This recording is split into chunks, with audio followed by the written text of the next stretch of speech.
Bonjour à tous, bienvenue dans Métropole Hebdo. On fait un tour d'horizon tout de suite des actus de la métro. Signature d'un contrat de réciprocité entre la métropole, le département de l'Isère et la communauté de communes Cœur de Chartreuse. Un contrat pour marquer le souhait commun de travailler sur la montagne et la pratique du tourisme 4 saisons. Il marque un fort engagement dans une démarche qui vise à favoriser le développement équilibré du site de Chamchaude dans un premier temps autour de sujets tels que l'accessibilité sociale et l'apprentissage partagé de la montagne, la protection de la biodiversité ou encore le développement d'un tourisme 4 saisons pour répondre au mieux aux défis climatiques.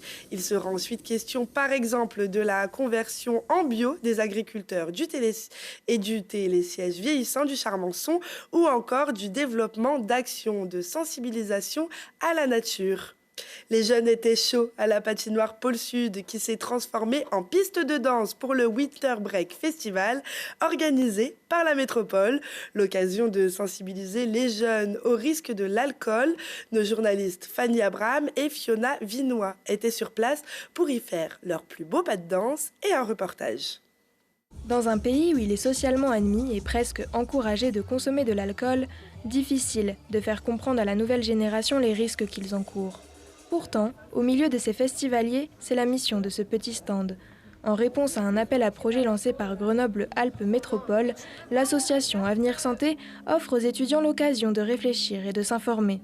Loin de la diabolisation et de la moralisation, l'objectif est de sensibiliser et d'accompagner. L'idée, c'est d'être au plus près des jeunes dans les soirées.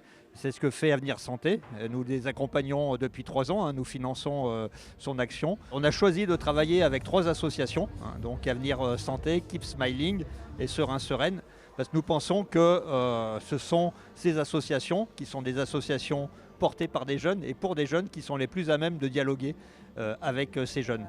Collectivement, les 3 associations agissent sur la prévention des risques liés au harcèlement ou aux agissements sexistes et sexuels, la prévention de consommation de produits psychoactifs en milieu festif, mais aussi, plus directement, sur la prise en charge des personnes en difficulté dans ces mêmes milieux.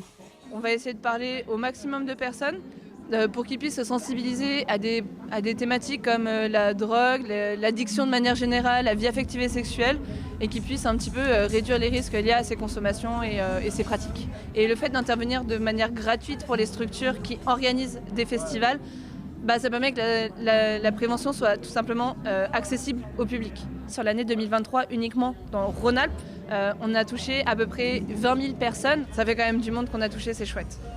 Je sens que c'est aussi beaucoup plus agréable en fait, de parler entre jeunes. C'est beaucoup plus libérateur de la parole, les personnes se confient ou nous parlent des choses. Je pense que ça a quand même un impact et c'est intéressant. Et je pense que ça se fait connaître aussi de plus en plus. Et c'est chouette quoi. Dans les milieux festifs du Grand Grenoble et de toute la France ou sur leurs réseaux sociaux, Avenir Santé saura partager différentes actions et conseils pour passer une bonne soirée en limitant les risques. Prochain festival de musique à Grenoble, ce sera Holocène à Alpexpo les 8 et 9 mars.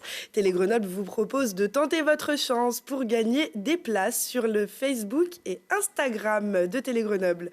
Et après un signalement, la métropole vous met en garde contre de faux agents du service public de l'eau qui demandaient aux habitants de régler immédiatement une facture en raison de travaux de réparation.